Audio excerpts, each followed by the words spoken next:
오늘 우리가 함께 나누실 말씀은 예레미야서 6장 14절입니다. 예레미야서 6장 14절. 제가 가지고 있는 성경에는 구약 성경 1059쪽에 위치해 있습니다. 1059쪽입니다. 제가 여러분들을 대신해서 말씀을 봉독해 드리도록 하겠습니다. 그들이 내 백성의 상처를 가볍게 여기면서 말하기를 평강하다 평강하다 하나 평강이 없도다. 아멘. 오늘은 종교개혁주일입니다. 종교개혁주일 저희 교회는 제가 여러분들에게 말씀을 전하는 것이지만 제가 준비한 말씀이 아니라 항상 우리의 그 믿음의 선진들의 말씀을 가지고 전해드리고 있습니다. 오늘 우리가 함께 나누실 말씀은 웨슬리 목사님의 말씀도 좋지만 오늘은 우리 웨슬리 목사님과 함께 우리 감리교회의 양대 산맥이라고 할 수 있죠. 웨슬리 목사님과 함께 우리에게 좋은 말씀을 주셨던 휘필드 목사님, 조지 휘필드 목사님의 말씀을 전해드리려고 합니다. 휘필드 목사님은 많은 사람들이 감리교회에서 나간 사람이라고 생각할 수도 있겠지만 저는 그렇게 생각하지 않습니다. 감리교회에서 여전히 활동을 하셨던 분이라고 생각을 합니다. 그가 웨슬리와 결별한 이후에도 그가 웨일즈 지방의 교회를 이제 개척해 나갈 때 그때도 이름이 감리교였습니다.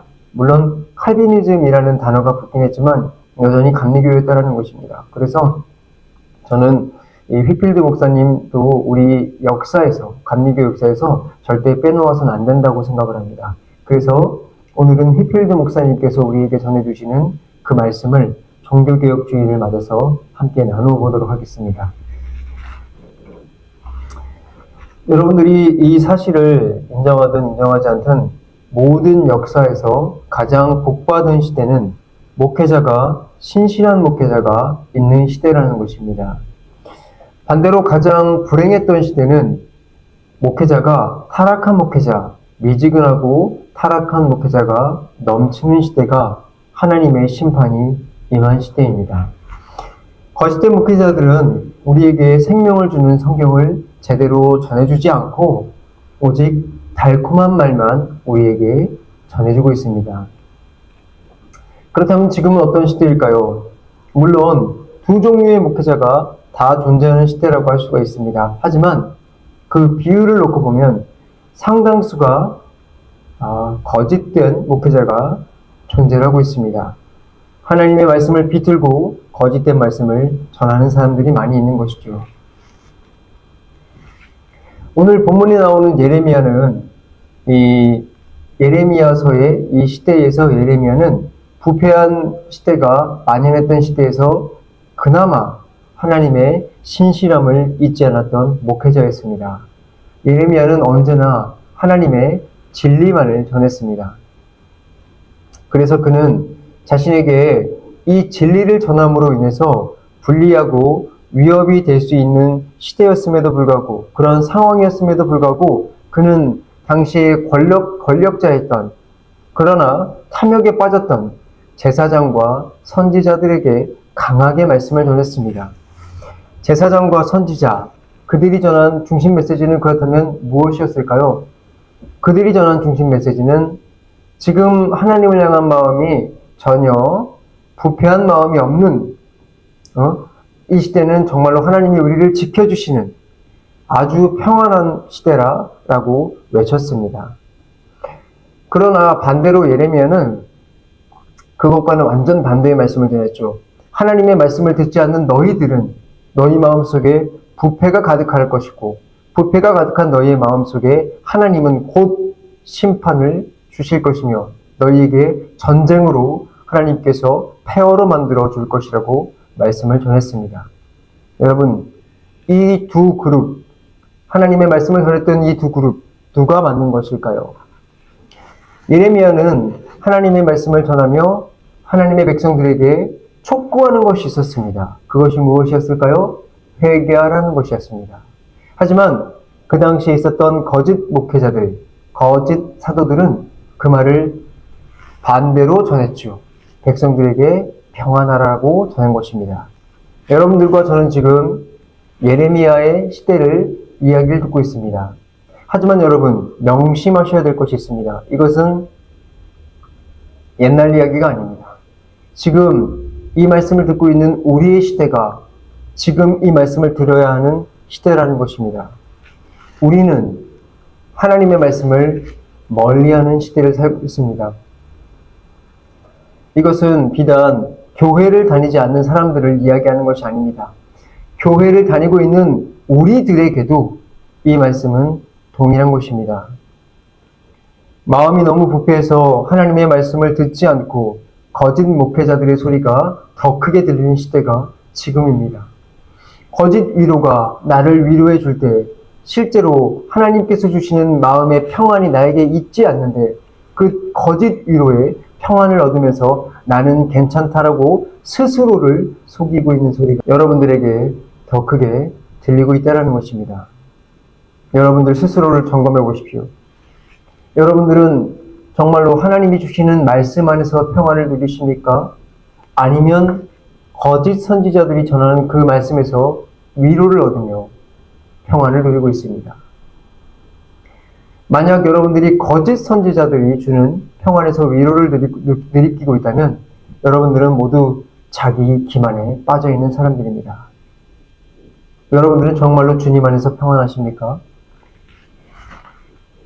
여기에 대한 답을 얻기 위해서는 여러분들은 하나님께서 과연 내 안에서 무슨 일을 하시는지 그것을 아셔야 됩니다. 저는 여기에 대해서 하나님이 하시는 일, 여기에 대해서 두 가지를 여러분들에게 말씀드리려고 합니다. 첫 번째입니다. 하나님이 우리에게 일을 하신다면 우리의 신앙은 겉모습만 그럴싸해 보이지 않을 것입니다. 하나님께서 내 안에 일을 하기 시작하시면, 그러니까 성령님께서 내 안에 계시기 시작하시면 분명한 변화가 있습니다. 그것이 무엇이냐? 내 마음이 변화가 된다는 것입니다. 이것을 모른다면 여러분들 손에 성경이 24시간 들려있다 할지라도 여러분들은 잘 들으십시오. 예수님을 거부하는 사람들입니다. 결코 여러분들은 예수님을 믿는 사람들이 아닙니다. 성경은 믿는다는 것에 대해서 이렇게 이야기합니다. 겉사람이 아니라 속사람이 새로워지는 것, 이것이 믿는다는 것이다. 하나님이 보시기에 여러분들의 마음은 겉사람이 지금 하나님의 사랑과 같습니까? 아니면 속의 모양이 하나님이 기뻐하는 사람입니까? 그래서 오늘 이 설교를 단순히 종교인이 듣는다면 이 설교가 굉장히 귀에 거슬릴 것입니다. 여러분, 하나님은 외모가 아니라 중심을 보십니다. 두 번째입니다. 하나님은 사람마다 각자 다 다양한 방식과 다양한 강도로 여러분들에게 역사한다는 사실입니다. 혹시 누군가가 하나님을 아주 천둥처럼 강하게 경험했다고 해서 다른 사람들에게 너는 왜 그런 경험이 없느냐? 라고 이야기한다면 그것은 틀립니다. 누군가에게는 하나님께서 속삭이듯 느낌으로 느끼듯이 전할 수도 있기 때문입니다. 하지만 천둥처럼 임하든 속삭이게 임하든 한 가지 공통점이 있습니다. 이 공통점이 없다면 어떠한 현상이 일어나도 그것은 가짜입니다. 그 공통점이 무엇이냐?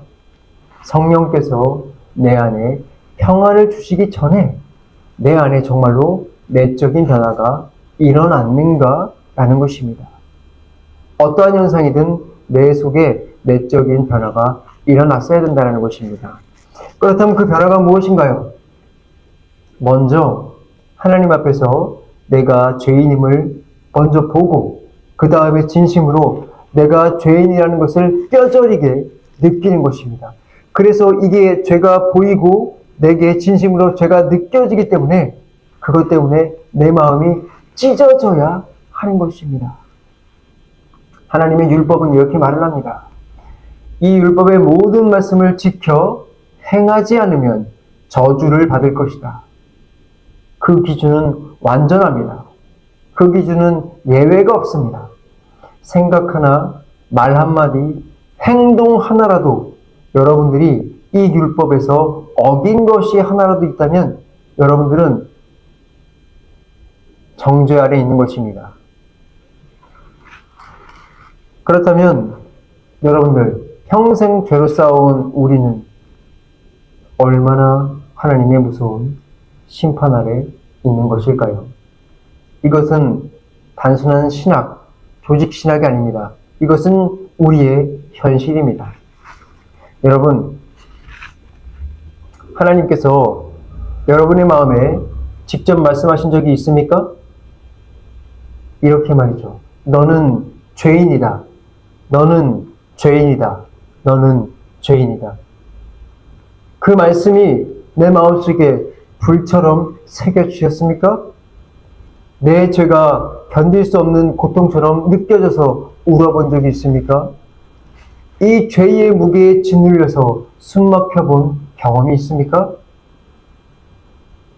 그게 없다면 지금까지 여러분들은 하나님께 받았다는 그 평안, 혹시라도 하나님께 내가 평안 가운데 살고 있습니다고 고백하는 그 모든 고백, 그것은 하나님이 주신 것이 아니라 자기 위안일 뿐입니다.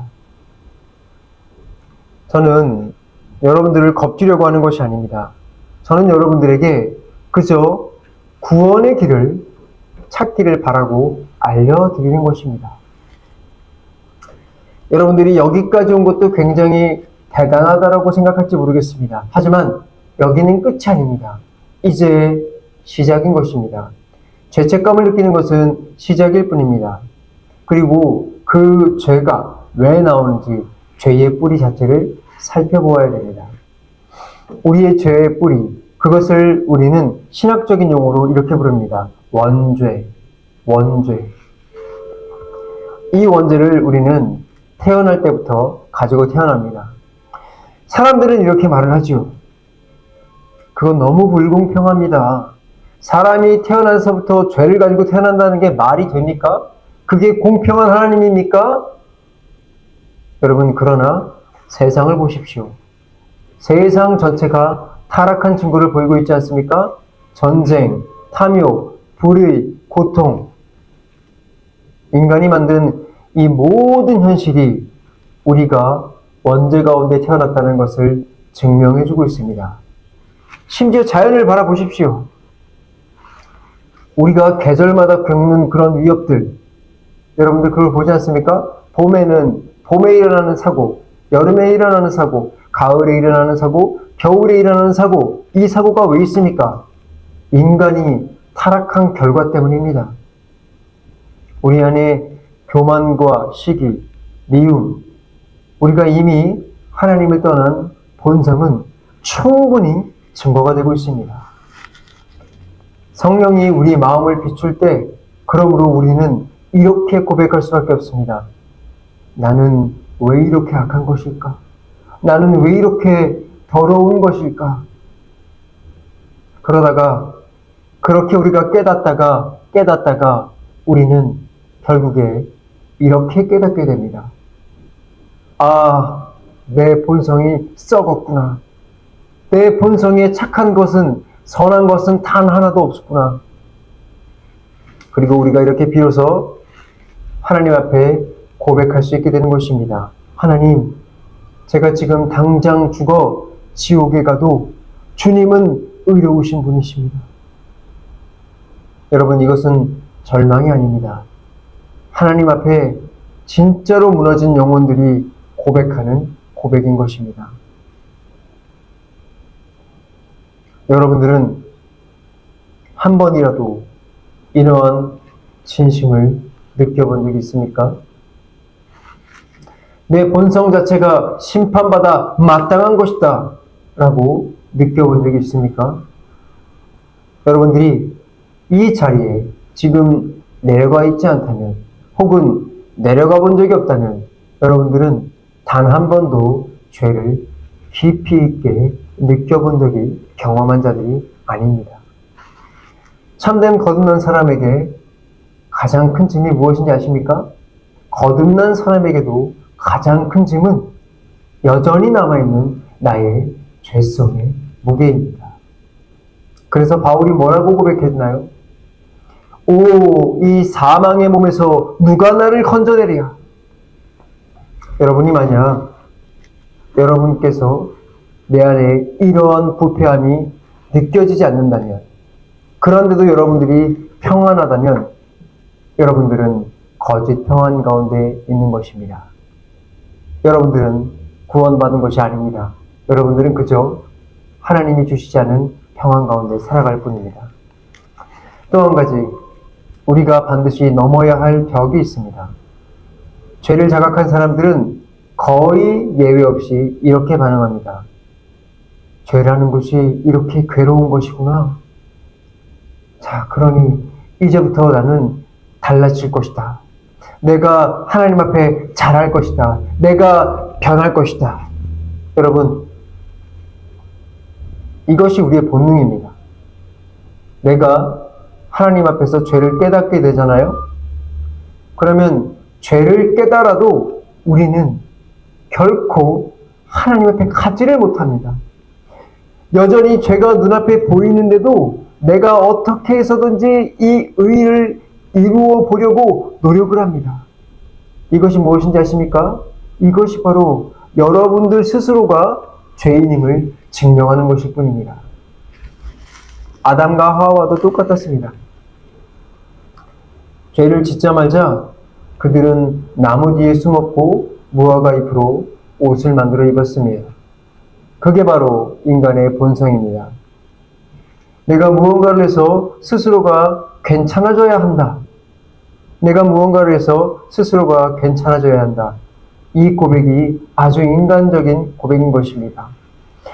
오늘날도 마찬가지입니다. 사람들은 이렇게 말을 하죠. 기도를 더 해야 되겠다. 나는 부족해.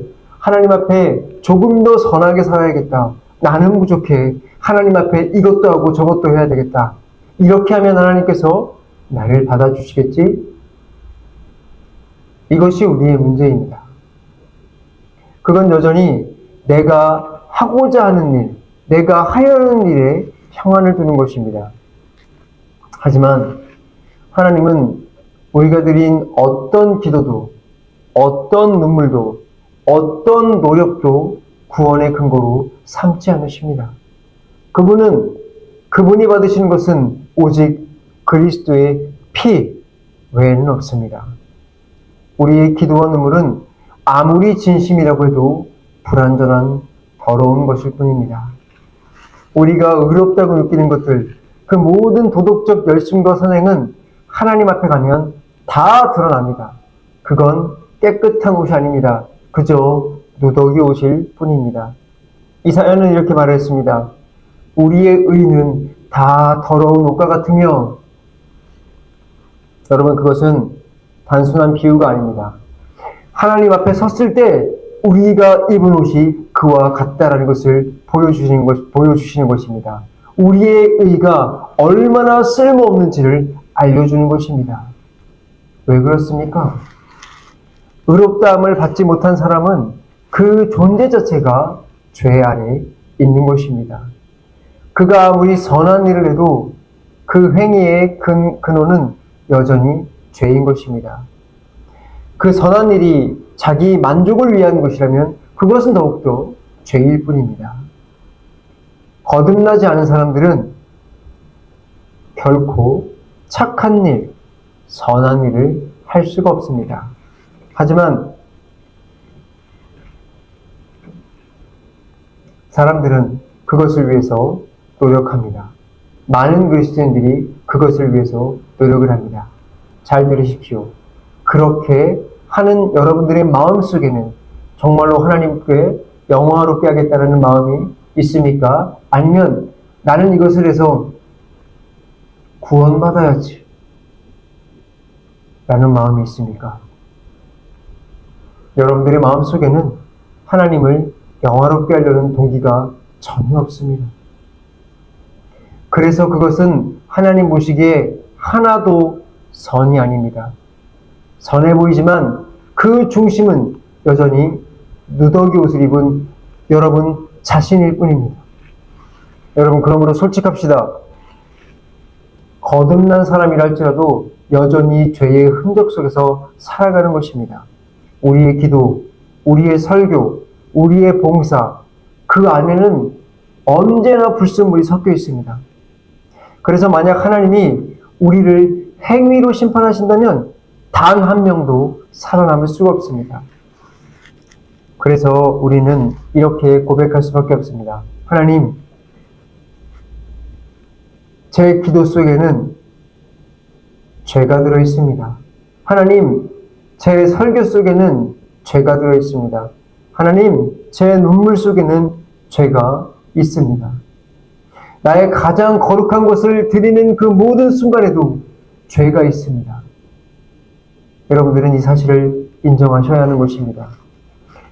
결국 우리의 가장 진지한 회개조차 또다시 회개해야 할 만큼 불완전합니다. 여러분, 이 사실을 알게 되는 순간 여러분들의 소망은 드디어 한 곳을 향해 모이게 됩니다. 내 행위가 아니라 예수 그리스도의 의가 필요한 것이구나. 오직 그분의 의만이 나의 영혼의 평안이 되는 것이구나. 진짜 평안, 내가 진짜로 괜찮다고 생각하는 그 가짜 평안이 드디어 부서지는 그 순간이 오는 것입니다. 여러분들이 이것이 부서지기 시작하는 순간 여러분들에게 그렇게 복음이라 외치는 이 말씀이 진정한 복음으로 살아나는 역사가 일어나는 것입니다. 여러분 스스로에게 물어보십시오. 예수님의 의가 없이는 나는 전혀 소망이 없다. 이 고백을 여러분들이 진심 가운데, 중심 가운데 하고 계십니까? 여러분들은 이 고백에 다다라 가셨습니까? 입으로만 행위로 구원받지 않는다라고 말은 하면서 마음속 깊은 곳에서는 여전히 나의 의만 붙잡고 있지 않습니까? 내가 이런 것들을 해서 천국 가야지만 집중하고 있는 것은 아닙니까? 진짜의 의심은 바로 그것을 깨닫는 자리에서 시작되는 것입니다. 자기의 의가 마지막으로 숨통이 끊어지는 그곳, 그때 사람들은 비로소 그리스도를 붙잡게 되는 것입니다. 오직 예수님의 공로만이 내 평안의 근거이십니다. 이 고백이 없다면 여러분들에게는 단 한 번도 진정한 하늘이 주는 평안을 맛본 적이 없는 것입니다. 참된 평안은 오직 예수 그리스도의 완전한 의에서 오는 것입니다. 그분의 순종이 우리의 평안의 기초이십니다. 내가 잘해야 하나님이 날 사랑하신다. 이렇게 생각하는 순간 여러분들은 아직까지 율법 아래 갇힌 사람입니다.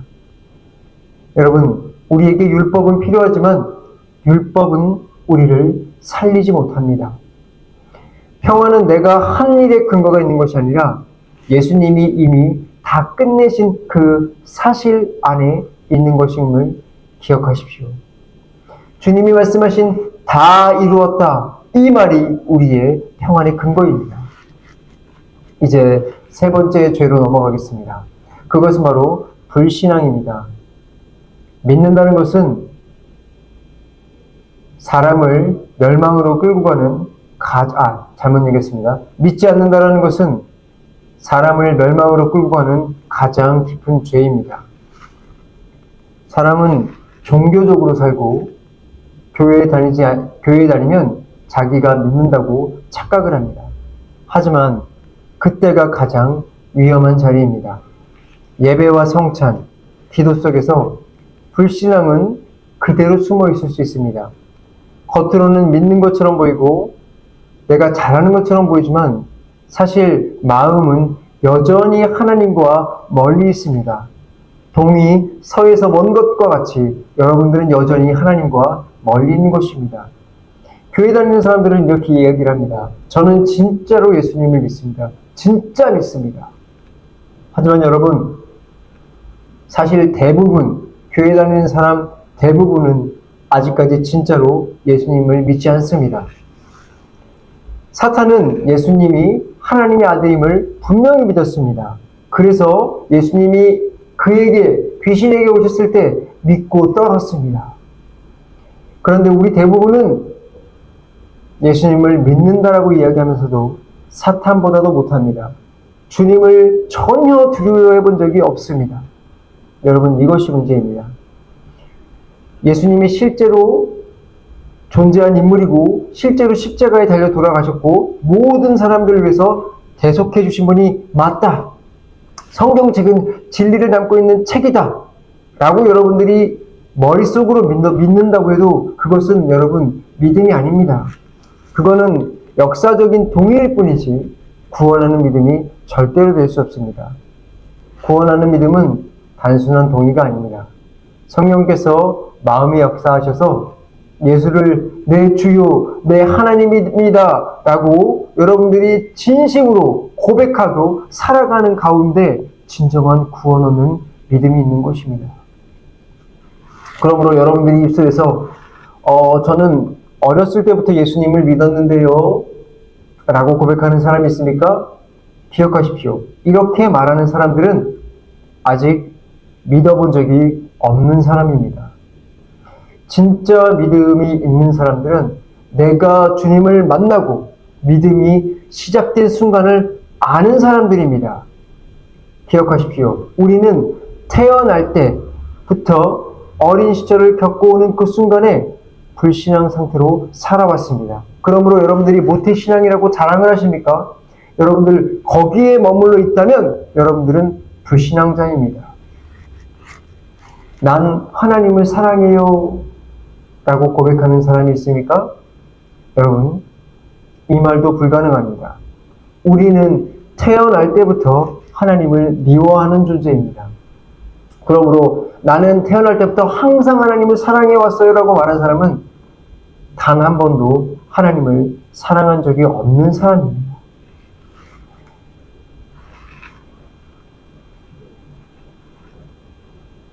이런 자들은 그렇게 고백만 하다가 결국 교회 안에서 멸망할 사람들입니다.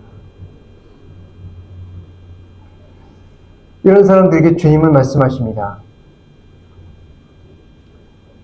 성령이 오시면 세상을 책망하실 때 너희들도 책망할 것이다. 왜? 너희들은 나를 믿지 않았기 때문이다. 여러분은 하나님께서 여러분들의 마음을 찌른 적이 있습니까? 주님이 너는 나를 믿은 적이 없다 라고 이야기하신 적이 있습니까?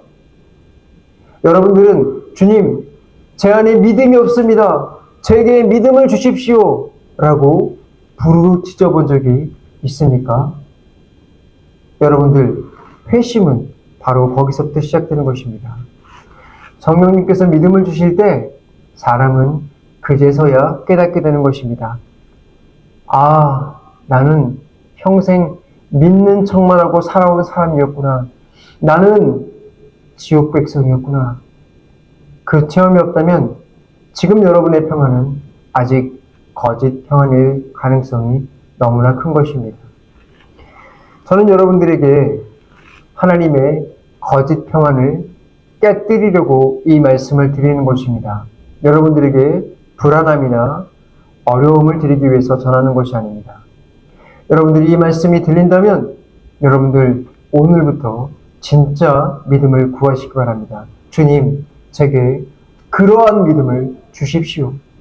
이런 기도가 여러분의 입에서 흘러나오시길 바랍니다. 하지만 거기서 멈추지 마십시오. 마지막으로 예수 그리스도의 의를 실제로 붙잡으셔야 하는 것입니다. 그때 비로소 여러분들은 평안함이 무엇인지 알게 되는 것입니다. 예수님이 말씀하신 평안함, 그 평안함 가운데 거하게 되는 것입니다. 예수님은 우리를 초청하십니다. 내게로 오라. 이건 단순한 위로의 문장이 아닙니다. 이건 죄인들에게 주님이 부르시는 음성인 것입니다. 수고하고 무거운 짐진 자들아, 다 내게로 오라. 주님은 지금도 여러분들에게 이렇게 부르고 계십니다. 하나님과 화목되는 길, 하나님과 화목되는 길은 오직 한 가지입니다. 예수 그리스도의 의가 내게 전가되는 것. 그분의 완전한 의가 내 죄를 덮어주시는 것. 하나님이 나를 바라보면서 너는 의롭다라고 말해주시는 것, 이 길 외에는 없습니다. 그래서 저는 여러분들에게 다시 한번 이렇게 물어보고 싶습니다. 여러분들은 정말로 구원 받았습니까? 여러분들은 정말로 예수 그리스도를 왕으로, 주님으로 믿고 섬기십니까? 여러분들은 정말로 그리스도와 연합하여 살아가시는 그리스도인들이십니까? 주님이 여러분들을 향해서 너는 내 것이다 라는 성령님의 그 인치심, 그 증거하심을 받았습니까? 믿음은 그분을 구주다 라고 끝내지 않습니다. 그분은 나의 구주다 라고 말하는 마음으로 이끌어 가주신 것입니다. 여러분, 한 번이라도 그분을 붙들어 본 적 있습니까? 머리가 아니라 마음으로 그분의 손을 붙잡은 순간이 있습니까? 그때 여러분의 마음속 깊은 곳에서 평안함이, 주님이 나의 손을 잡아주셨을 때 내 마음속에서 평안함이 강물처럼 흘러 들어온 것을 경험해 본 적이 있습니까?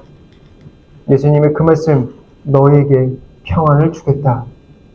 그게 여러분의 이름을 불러서 말씀해 주신 적이 단 한 번이라도 있습니까?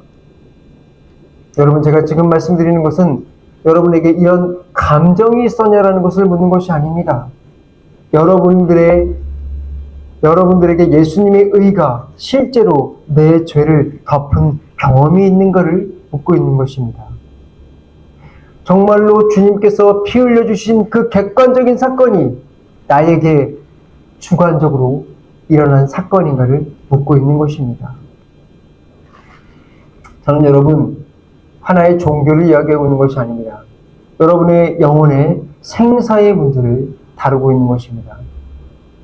혹시 여러분들이 지금 그것을 거짓으로 믿고 있는데, 그래서 여러분들이 거짓으로 평안함이 있는데, 그 거짓이 만약 사탄이 준 것이라면 어떻게 하겠습니까? 여러분들은 잠에서 깨어나야 합니다. 지옥에서 깨어나는 것은 너무나 늦습니다. 참된 평화는 지금 이 땅에서 시작되어야 하는 것입니다. 예수님은 지금도 피 묻은 손으로 여러분들 한 사람 한 사람을 부르고 계십니다. 내게로 오라. 내가 너의 평안이다. 하나님과 화평할 수 있는 유일한 길은 예수 그리스도 외에는 없습니다. 그분은 우리의 중보자이십니다. 그분은 우리를 하나님과 이어주시는 중보자이십니다. 다리이십니다. 그분은 십자가에서 이렇게 외쳤습니다. 다 이루었도다. 그 한마디가 여러분과 하나님 사이를 이어주는 길을 열어주었다라는 보증입니다. 여러분, 여기 놀라운 소식이 있습니다. 내 인생이 끝났다고 생각하는 사람들, 주님께 갈 길이 오늘 이 시간 여러분들에게 열렸습니다. 그것이 바로 여러분들이 듣는 이 복음입니다. 부활하신 예수님께서 제자들에게 하신 첫 말씀은 평안하라 였습니다. 그분의 손과 옆구리에 상처를 보여주시면서 이렇게 말씀하신 것입니다. 이 상처를 보라. 이것이 너희를 위한 평안의 증거다. 그분은 심지어 자신을 배반한 베드로에게도 평안하라고 말씀하셨습니다. 멀리 떠난 영혼에게도 이렇게 고백합니다. 돌아오라! 내가 너희를 고치겠다. 내가 너희를 구원하겠다. 내가 너희를 평안케 하겠다. 그러나 하나님께서 외치는 이 외침, 주님께서 외치는 이 외침 속에서 아직도 여러분들은 이렇게 이야기를 합니다. 조금만요, 주님.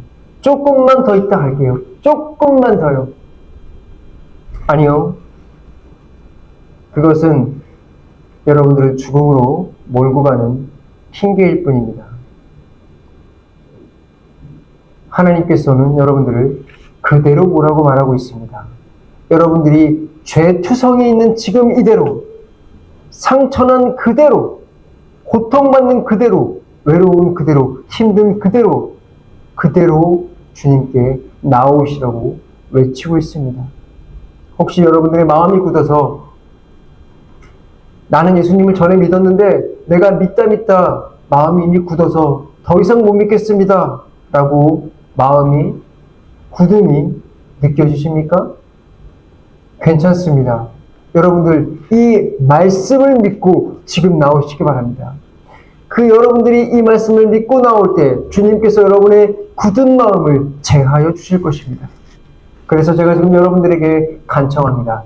예수 그리스도에게 나오십시오. 그분만이 여러분들의 평안의 길입니다. 여러분들은 결국 지금 예수님께 나오든 안 나오든 하나님 앞에 서는 날이 올 것입니다. 그날 여러분들은 하나님 앞에 섰을 때 주님, 하나님이시여, 하나님과 저는 화평한 관계입니다 라고 이야기할 수 있겠습니까? 아니면 하나님께서 나는 너를 모른다 라고 이야기할 것 같습니까? 여러분들, 오늘 여러분들에게 이 결정에 주어져 있습니다. 그리스도밖에는 어떠한 평안도 없습니다. 그분 안에는 길이 있고 진리가 있고 생명이 있습니다. 버티다 보면, 내가 조금만 더 노력하다 보면 괜찮아질 거야. 이건 착각입니다. 지옥의 문 앞에는 회개가 없습니다. 하나님이 지금 말씀하십니다. 나와 화목하자. 지금 돌이키면 용서와 평안이 있는 것입니다. 하지만 끝까지 거절하면 그 피 묻은 그리스도는 더 이상 구원이 되는 것이 아니라 그 피로 여러분들을 심판하는 증거가 될 것입니다. 최후의 날 그리스도의 영광 앞에 서게 될 때 믿지 않는 영혼은 아무 변명도 할 수 없습니다. 그때 그 심판의 목소리는 사랑의 예수님의 입에서 직접 나올 것입니다. 그 말씀은 되돌릴 수가 없습니다. 내게서 떠나가라, 이 저주받은 자들아. 이건 제 말이 아니라 성경의 증언입니다. 그러니 여러분들은 지금 제가 전하고 있는 이 말씀을 가볍게 생각하지 마시고 지금 이 순간 결단하고 결정하시기 바랍니다. 예수님께로 돌아오면 즉시 하나님이 주시는 흔들리지 않는 평안이 임할 것입니다. 그 평안은 환경이 아니라 십자가에서 완성된 평안입니다. 예수님의 의를 받아들인 사람은 더 이상 정죄하지 않습니다. 그 이름이 생명책에 기록될 것입니다. 여러분의 이름이 생명책에 기록된 후에는 여러분들의 삶이 행복이든 고난이든 눈물이든 모두 다 하나님께서 책임져 주실 것입니다. 아무도 그분의 손에서 여러분들을 빼앗아가지 못할 것입니다. 저는 지금 이제 구원받은 백성들에게도 한마디 하려고 합니다. 여러분, 하나님의 평안이 여러분들에게 있습니까? 처음 믿었을 때 그 감격에 머물러 있지 마십시오. 과거의 경험에 안주하지 마십시오. 내가 그랬었지, 나는 그 안에 있지, 안주하지 마십시오. 매일매일 새롭게 예수님께 나아가십시오. 복음을 매일 붙드는 삶, 여러분들 그 안에 있을 때에만 우리가 구원받은 자라 할지라도 평안은 유지되는 것입니다. 세상이 흔들려도 그 평안은 흔들리지 않는 것입니다. 그러므로 이제 저는 여러분들을 위해서 이렇게 기도하고 설교를 마치려 합니다. 주님, 이 말씀을 들은 모든 마음을 깨뜨려 주시고 거짓 평안을 버리고 참된 평안을 주옵소서. 예수 그리스도 이름으로 기도합니다. 아멘.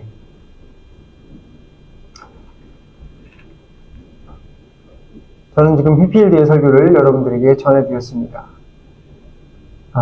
오늘 말씀이 여러분들의 심령 가운데 정말로 많은 은혜가 되셨기를 바랍니다. 다 같이 기도하겠습니다.